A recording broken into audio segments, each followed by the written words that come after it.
ಎಲ್ರಿಗೂ. ಇವತ್ತೊಂದು ನಿಮಗೆ ಪೂರಿ ಹಾಗೂ ಸಾಗುವನ್ನು ಮಾಡಿ ತೋರಿಸೋಣ ಅಂತ ಅಂದ್ಕೊಳ್ತೀನಿ. ಈ ಸಾಗು ಮಾಡಲಿಕ್ಕೆ ಬೇಕಾಗುವಂತಹ ಪದಾರ್ಥಗಳನ್ನು ತೋರಿಸ್ತಾ ಇದ್ದೀನಿ. ಈಗ ಬೀನ್ಸ್, ಕ್ಯಾರೆಟ್, ನೆನೆಸಿದಂತಹ ಬಟಾಣಿ, ಆಲೂಗೆಡ್ಡೆ, ಟೊಮೊಟೊ, ಈರುಳ್ಳಿ, ಹಾಗೆ ಮಸಾಲೆಗೆ ನಮಗೆ ಬೆಳ್ಳುಳ್ಳಿ, ಹಸಿಮೆಣಸು, ಒಣಮೆಣಸು, ಹಾಗೆ ಕಡಲೆಬೇಳೆ, ಉದ್ದಿನಬೇಳೆ, ಕೊತ್ತಂಬರಿ ಬೀಜ, ಲವಂಗ, 2 ಲವಂಗ ಹಾಗೂ ಒಂದು ಸಣ್ಣ ಚೂರು ಚಕ್ಕೆಯನ್ನು ತಗೊಂಡಿದ್ದೀನಿ. ಹಾಗೆ ಒಂದು ಸಿಪ್ಪೆ ಸಹಿತವಾದಂಥ ಏಲಕ್ಕಿ, 1.5 ಚಮಚದಷ್ಟು ಕೊತ್ತಂಬರಿ ಬೀಜ, ಹಾಗೆ ಒಂದು ಅರ್ಧ ಚಮಚಕ್ಕಿಂತ ಒಂದು ಚೂರು ಕಡಿಮೆನೇ ಜೀರಿಗೆ, ಹಾಗೆ ಸ್ವಲ್ಪ ಅರಿಶಿನ ಪುಡಿಯನ್ನು ತಗೊಂಡಿದ್ದೀನಿ. ರುಬ್ಬಲಿಕ್ಕೆ ಬೇಕಾಗುವಷ್ಟು ಒಂದು ಅರ್ಧ ಲೋಟದಷ್ಟು ತೆಂಗಿನ ತುರಿ, ರುಚಿಗೆ ಬೇಕಾದಷ್ಟು ಉಪ್ಪು ಹಾಗೂ ಸ್ವಲ್ಪ ಸಕ್ಕರೆ. ಈಗ ಮೊದಲು ತರಕಾರಿಯನ್ನು ಹೆಚ್ಚಿಕೊಂಡು ಬೇಯಿಸ್ಕೊಳ್ಳೋಣ ಬನ್ನಿ. ಈಗ ಸಾಗುವನ್ನು ಮಾಡ್ಕೊಳ್ಳೋಣ ಬನ್ನಿ.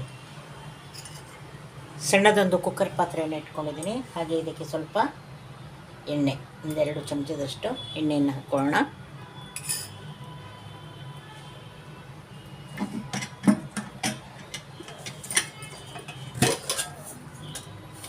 ಸ್ವಲ್ಪ ಸಾಸಿವೆ, 1-2 ಕಾಳು ಉದ್ದಿನಬೇಳೆ, 1-2 ಕಾಳು ಕಡಲೆಬೇಳೆ.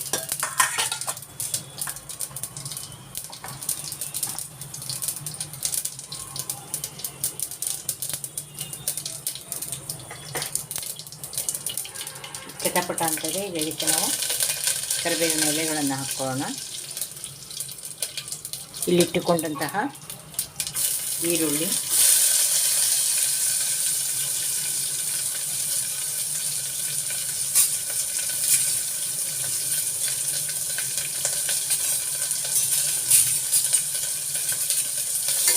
ಹುರ್ಕೊಳ್ಳೋಣ.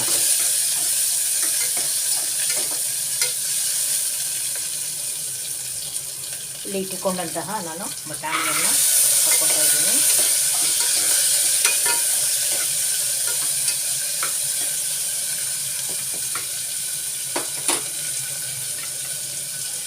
ಹಾಗೆ ಬೇಕಿದೆ ನಾವು ಹೆಚ್ಚಿಟ್ಟುಕೊಂಡಿರುವಂತಹ ಕ್ಯಾರೆಟ್ ಮತ್ತು ಬೀನ್ಸನ್ನು ಹಾಕೋಣ.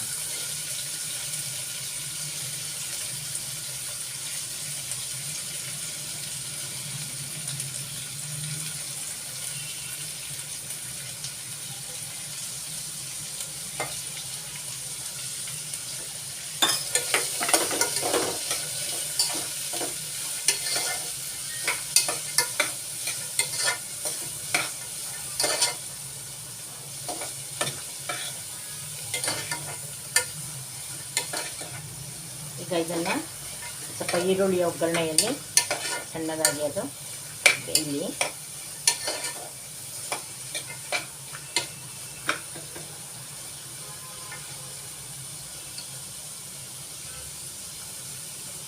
ಒಂದು 5 ನಿಮಿಷ ಬಿಟ್ಟು ಇದಕ್ಕೆ ನಾವು ಟೊಮೊಟೊವನ್ನು ಸೇರಿಸೋಣ. ಈಗ ಸಾಗುಗೆ ಬೇಕಾಗುವಂಥ ಒಂದು ಮಸಾಲೆಯನ್ನು ಹುರ್ಕೊಳ್ಳೋಣ. ಇಲ್ಲಿ ಆಗಲೇ ನಾವು ಇಟ್ಕೊಂಡಿದ್ದೀವಿ 1.5 ಚಮಚದಷ್ಟು ಕಡಲೆಬೇಳೆ. ಇದನ್ನು ಸ್ವಲ್ಪ ಹುರ್ಕೊಂಡ್ಮೇಲೆ ನಾವು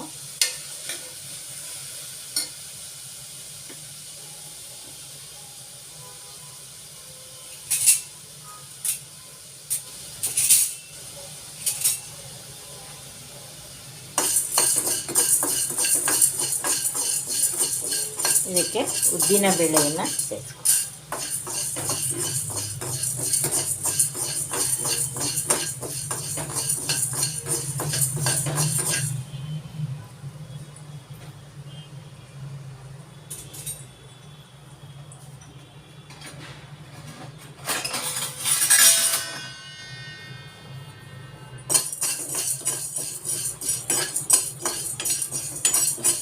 ಈಗ ಇದಕ್ಕೆ ನಾವು ಇಟ್ಕೊಂಡಿರುವಂತಹ ಒಂದು 4 ಕಾಳು ಮೆಣಸು, 1 ಏಲಕ್ಕಿ, 1.5 ಚಮಚದಷ್ಟು ಕೊತ್ತಂಬರಿ ಬೀಜ, ಒಂದು ಅರ್ಧ ಚಮಚಕ್ಕಿಂತ ಸ್ವಲ್ಪ ಕಡಿಮೆ ಜೀರಿಗೆ, ಇದನ್ನು ನಾನು ಇದರಲ್ಲಿ ಸೇರಿಸ್ಕೊಳ್ತೀನಿ. ಎಲ್ಲವನ್ನು ನಾನು ಒಣವಾಗಿ ಹುರ್ಕೊಳ್ತಾ ಇದ್ದೀನಿ. ಇದಕ್ಕೆ ನಾನು ಎಣ್ಣೆಯನ್ನು ಹಾಕ್ಕೊಳ್ತಾ ಇಲ್ಲ.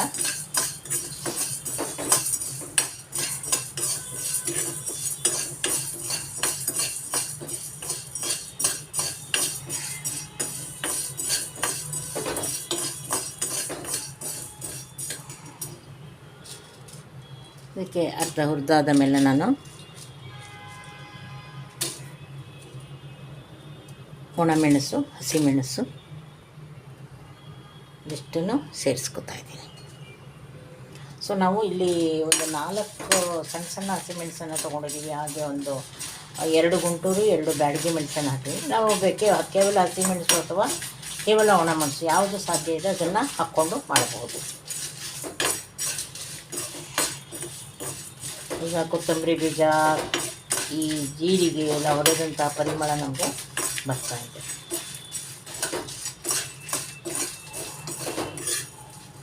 ಇಷ್ಟು ಈಗ ಹುರಿದಿದ್ದೀನಿ ನಾನು.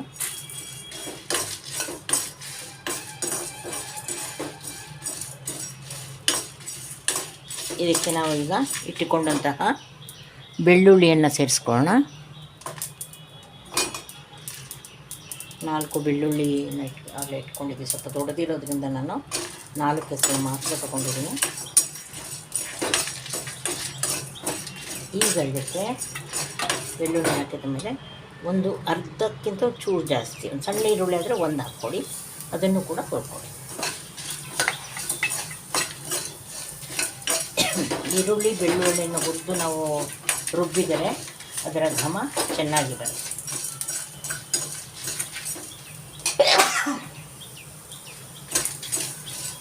ಈಗ ಇದು ಹುರಿದಾಗಿದೆ. ಇದನ್ನು ನಾನು ಆಫ್ ಮಾಡ್ಕೊಳ್ತಾ ಇದ್ದೀನಿ. ಇದಕ್ಕೆ ಒಂಚೂರು ನಾನು ತುರಿದಿಟ್ಟುಕೊಂಡಂತಹ ಹಸಿ ಕೊಬ್ಬರಿಯನ್ನು ಸೇರಿಸ್ಕೊತಾ ಇದ್ದೀನಿ.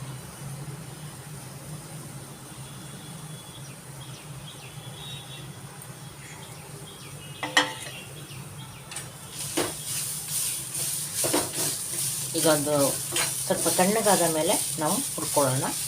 ಇದಕ್ಕೊಂದು ಚೂರು ಅರಿಶಿಣವನ್ನು ಹಾಕ್ಕೊತಾ ಇದ್ದೀನಿ.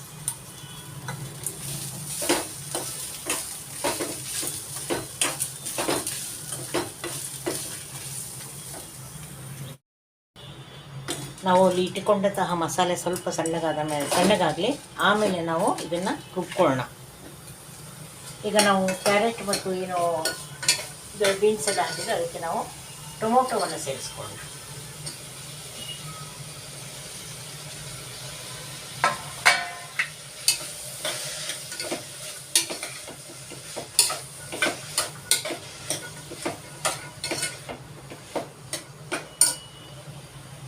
ಇಲ್ಲಿ ನಾನು ಆಲೂಗೆಡ್ಡೆಯನ್ನು ಹೆಚ್ಚು ನೀರಿನಲ್ಲಿ ಇಟ್ಕೊಂಡಿದ್ದೀನಿ. ಇದನ್ನು ಕೂಡ ನಾನು ಇದರೊಳಗಡೆ ಸೇರಿಸ್ಕೊತೀನಿ.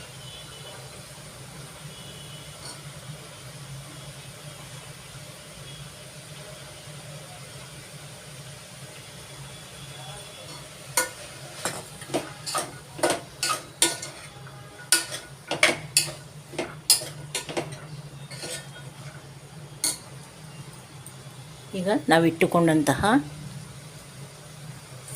ಉಪ್ಪು, ರುಚಿಗೆ ತಕ್ಕಷ್ಟು ಉಪ್ಪನ್ನು ನಾನು ಹಾಕ್ಕೊಳ್ತಾ ಇದ್ದೀನಿ.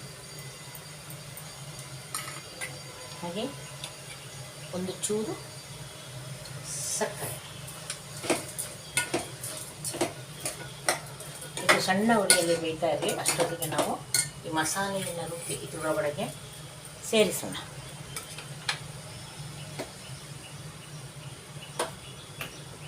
ಈಗ ನಾವು ಇಟ್ಕೊಂಡಂತಹ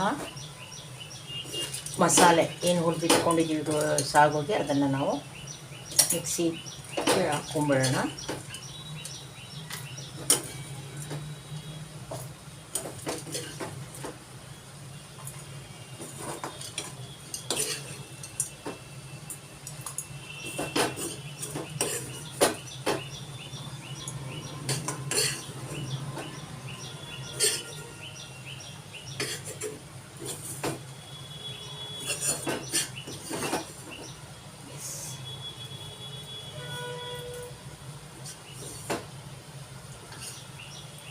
ಇದನ್ನು ರುಬ್ಕೊಂಡ್ಬಂದ್ಬಿಡೋಣ. ಈಗ ಸ್ವಲ್ಪ ಬಾಡಿದೆ ಈ ತರಕಾರಿಗಳು, ಈ ಸಂದರ್ಭದಲ್ಲಿ ಇದಕ್ಕೆ ನಾನು ರುಬ್ಬಿಟ್ಟುಕೊಂಡಂತಹ ಈ ಘಮ ಅನ್ನುವಂಥ ಈ ಮಸಾಲೆಯನ್ನು ಇದ್ರ ಜೊತೆಗೆ ಸೇರಿಸ್ತಾ ಇದ್ದೀನಿ. ಇದರಲ್ಲಿ ಏಲಕ್ಕಿ ಹಾಕಿರೋದ್ರಿಂದ ಒಂದು ರೀತಿ ಸ್ವಲ್ಪ ಸಿಹಿಯಾದ ಪರಿಮಳ ಬರುತ್ತೆ. ಅದೇ ಇದಕ್ಕೆ ಒಂದು ಟ್ವಿಸ್ಟ್ ನಿಜ. ಅಂದರೆ ಸಾಗುನಲ್ಲಿ ಬಹಳ ರುಚಿಯಾಗಿ ಬರುತ್ತೆ ಸಾಗು.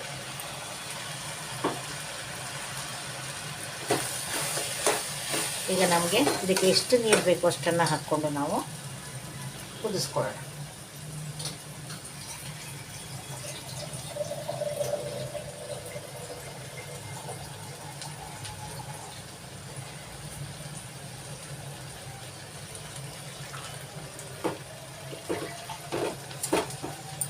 ಈಗ ನಾವು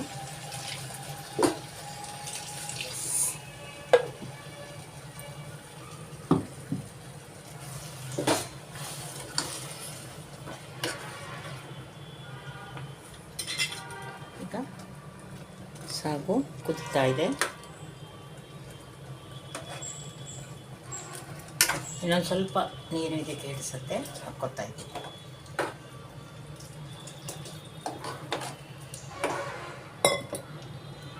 ಈಗ ನೋಡಿ ಈ ಹದದಲ್ಲಿ ಇದೆ. ಇದು ಬೆಂದು ಕಾಳು ತರಕಾರಿ ಎಲ್ಲ ಹದವಾಗಿ ಬೆಂದುಕೊಂಡು ಬರುತ್ತೆ.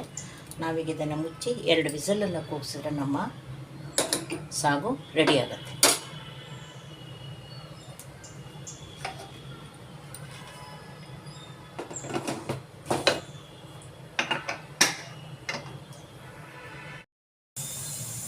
ಈಗ ಒಂದು ಪೂರಿ ಮಾಡಲಿಕ್ಕೆ ತಯಾರಿಯನ್ನು ಮಾಡ್ಕೊಳ್ಳೋಣ. ನಮಗೆ ಪೂರಿಗೆ ಬೇಕಾಗುವಷ್ಟು ಒಂದು ಅಂದಾಜು ಉಪ್ಪು, ಹಾಗೆ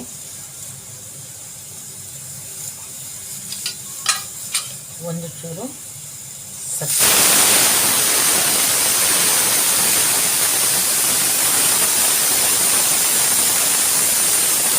ಹಾಕ್ಕೊಂಡು ಅದನ್ನು ಕರಡ್ಕೊಂಬಿಡೋಣ ಚೆನ್ನಾಗಿ.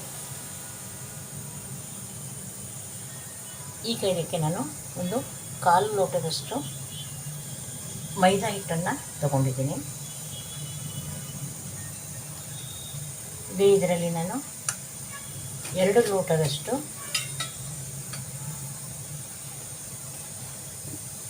ಗೋಧಿ ಹಿಟ್ಟನ್ನು ತಗೊಂಡಿದ್ದೀನಿ.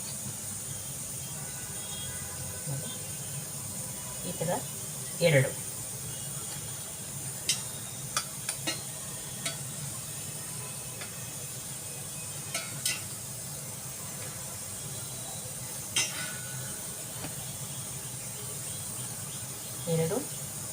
ಗೋಧಿ ಹಿಟ್ಟು, ಒಂದು 1/4 ಲೋಟದಷ್ಟು ಚಿರೋಟಿ ರವೆ, ಸಣ್ಣ ರವೆ ಅಂತ ಇರ್ತೀವಲ್ಲ, 1/4 ಲೋಟ. ಎಷ್ಟು ನಾವು ಮೈದಾ ಹಾಕ್ಕೊಂಡಿದ್ದೀವೋ ಅಷ್ಟೇ ಚಿರೋಟಿ ರವೆಯನ್ನು ತೊಗೊಂಡಿದ್ದೀವಿ. ಇದಿಷ್ಟನ್ನು ನಾವು ಚಪಾತಿ ಹಿಟ್ಟಿನ ಹದಕ್ಕೆ ಕಲಿಸ್ಕೊಂಬರೋಣ.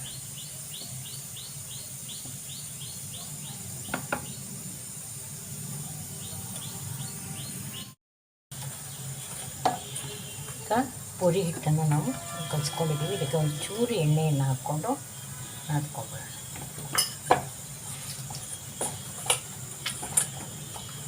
ನೋಡಿ ಪೂರಿ ಹಿಟ್ಟು ರೆಡಿಯಾಗಿದೆ. ಇದನ್ನು ಪೂರಿ ಮಾಡುವಾಗ ಬಹಳ ಬೇಗ ಕಲಿಸ್ಕೋಬಾರ್ದು. ನಾವು ಬೇಗ ಕಲಿಸ್ಕೊಂಡ್ರೆ ಅದು ಎಣ್ಣೆಯನ್ನು ತುಂಬ ಹೀರುತ್ತೆ. ಹಾಗಾಗಿ ನಾವು ಪೂರಿ ಮಾಡುವ 5 ನಿಮಿಷಗಳ ಮೊದಲು ಇದನ್ನು ಕಲಿಸ್ಕೊಂಡ್ರೆ ಬಹಳ ಒಳ್ಳೆಯದು. ಈಗ ಇದನ್ನು ಒಂದು 5 ನಿಮಿಷದವರೆಗೂ ಮುಚ್ಚಿಟ್ಬಿಡೋಣ. ಆಮೇಲೆ ನಾವು ಪೂರಿಯನ್ನು ಮಾಡೋಣ. ಈ ಪೂರಿ ಹಿಟ್ಟಿಯನ್ನು ಮಾಡುವಾಗ ನಮಗೆ ಗರಿಗರಿಯಾದ ಪೂರಿ ಅಂದರೆ ಸ್ವಲ್ಪ ಕುರುಮ್ ಅನ್ನುವಂಥ ತಿನ್ನೋರಿಗೆ ಇಷ್ಟ ಆಗುತ್ತೆ ಅಂದರೆ ಸ್ವಲ್ಪ ಹಿಟ್ಟನ್ನು ಸ್ವಲ್ಪ ಗಟ್ಟಿಯಾಗಿ ಕಲಿಸ್ಕೋಣ. ಇಲ್ಲಾಂದರೆ ನಾವು ಚಪಾತಿಗೆ ಏನು ಕಲಿಸ್ಕೊತೀವಿ ಆ ಹದದಲ್ಲಿ ಕಲಿಸ್ಕೊಂಡ್ರೆ ಸ್ವಲ್ಪ ಮೃದುವಾದ ಪೂರಿಗಳನ್ನು ನಾವು ಮಾಡ್ಬೋದು. ಸೊ ನಾವಿಲ್ಲೇನು ಚಿರೋಟಿ ರವೆಯನ್ನು ಹಾಕಿದ್ದೀವಿ ಅದು ಎಣ್ಣೆಯನ್ನು ಎಳ್ಕೊಳ್ಳಲ್ಲ. ಆದಷ್ಟು ಸ್ವಲ್ಪ ಒಣನೇ ಇರುತ್ತೆ. ಪೂರಿನ ಕರೆದು ನಾವು ತೆಗೆದಾಗ ಅದು ಎಣ್ಣೆಯನ್ನು ಹೀರ್ಕೊಂಡಿರಲ್ಲ. ಹಾಗಾಗಿ ಇದರಲ್ಲಿ ನಾವು ಸ್ವಲ್ಪ ಚಿರೋಟಿ ರವೆಯನ್ನು ಸೇರಿಸಿದ್ದೀವಿ. ಇದು ಒಂದು 5 ನಿಮಿಷ ನೆನ್ಕೊಳ್ಳಿ. ಆಮೇಲೆ ಈ ಪೂರಿಗಳನ್ನು ಮಾಡೋಣ. ಈಗ ಪುರಿಯನ್ನು ಕರೀಲಿಕ್ಕೆ ನಾನು ಎಣ್ಣೆಯನ್ನು ಇಟ್ಕೊಂಡಿದ್ದೀನಿ. ಈಗ ನಾವು ಪೂರಿಗಳನ್ನು ಲಟ್ಟಿಸ್ಕೊಳ್ಳೋಣ. ಈಗ ನಾನಿಲ್ಲಿ ಒಂದು ಹೋಳಿಗೆ ಹಾಳೆಯನ್ನು ಇಟ್ಕೊಂಡಿದ್ದೀನಿ. ಇದನ್ನು ಎಣ್ಣೆ ಹಚ್ಚಿ ನಾನು ಲಟ್ಟಿಸ್ಕೊಳ್ತೀನಿ. ಯಾಕಂದರೆ ನಾವು ಕರೆದಂತಹ ಎಣ್ಣೆ ಕೂಡ ಏನಾಗ್ಬಿಡುತ್ತೆ ಅದು ಕರಿ ಆಗುತ್ತೆ. ಹಾಗಾಗಿ ನಾನು ಆದಷ್ಟು ಇದನ್ನು ತಗೊಳ್ತೀನಿ.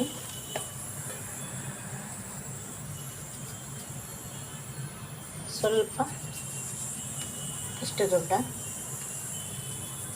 ಉಂಡೆಯನ್ನು ತೊಗೊಂಡಿದ್ದೀನಿ ನಾನು.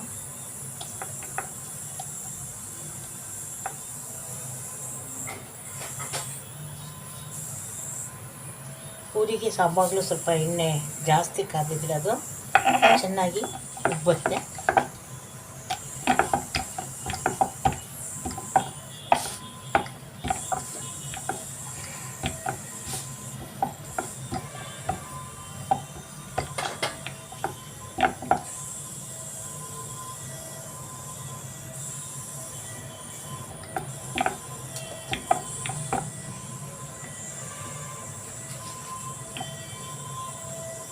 ಇಷ್ಟು ತೆಳಗೆ ಹಾಕಿರುವಂತಹ ಒಂದು ಪೂರಿಯನ್ನು ನಾನು ಲಟ್ಟಿಸ್ಕೊಂಡಿದ್ದೀನಿ.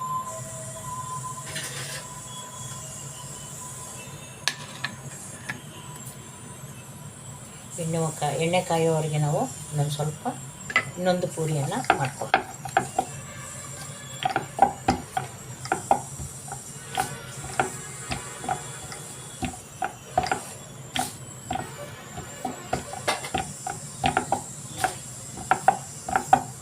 ಒಣ ಹಿಟ್ಟನ್ನು ಬಳಸಿ ಪೂರಿಯನ್ನು ಮಾಡಿದಾಗ ಅದು ಹಿಟ್ಟು ಎಣ್ಣೆ ಒಳಗಡೆ ಕೆಳಗಡೆ ಕರಿಯಾಗಿ ಕುತ್ಕೊಳ್ಳುತ್ತೆ. ಪ್ರಾರಂಭದಲ್ಲಿ ಗೊತ್ತಾಗಲ್ಲ, ಕೊನೆ ಪುರಿಯನ್ನು ಕರಿಯುವಂಥ ಸಂದರ್ಭದಲ್ಲಿ ಆ ಕೊನೆಯ ಪುರಿಗಳಲ್ಲಿ ಕಪ್ಪು ಅಂಟ್ಕೊಳ್ಳುತ್ತೆ. ಈ ಎಣ್ಣೆಯನ್ನು ಹಚ್ಚಿ ನಾವು ಲಟ್ಟಿಸೋದ್ರಿಂದ ಸ್ವಲ್ಪ ಎಣ್ಣೆ ಸಾಕು. ಹೋಳಿಗೆ ಈ ಹಾಳೆ ಏನಿದೆ ಅದು ಎಣ್ಣೆಯನ್ನು ಹೀರ್ಕೊಳ್ಳಲ್ಲ. ಸೊ ಈಗ ಎಣ್ಣೆ ಕಾದಿದೆ ಅಂತ ಚೆಕ್ ಮಾಡ್ಕೊಳ್ಳೋಣ. ಒಂಚೂರು ಕಾಯಬೇಕು ಅನಿಸುತ್ತೆ.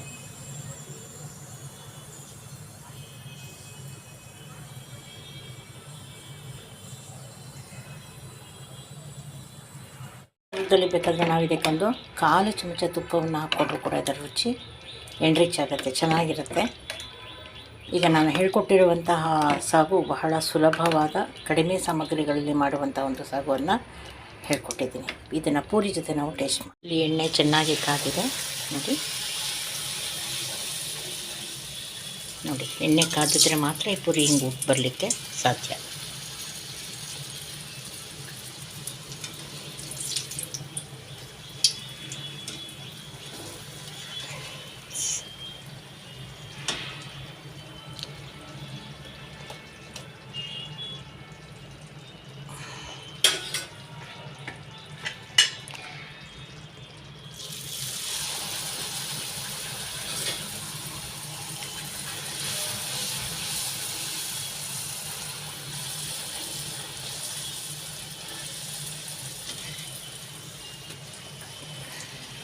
ಈಗ ನಾವು ಮಾಡಿದಂಥ ಪೂರಿಯಲ್ಲಿ ಏನೂ ಎಣ್ಣೆ ಅಂಶ ನಮಗೆ ಕಾಣಿಸ್ತಾ ಇಲ್ಲ ಅಲ್ವಾ? ಬಿಸಿ ಬಿಸಿ ಪೂರಿ, ಬಿಸಿ ಬಿಸಿ ಸಾಗು, ರೆಡಿ ಟು ಈಟ್. ಬನ್ನಿ ಎಲ್ಲ ಸೇರ್ಕೊಂಡು ತಿನ್ನೋಣ.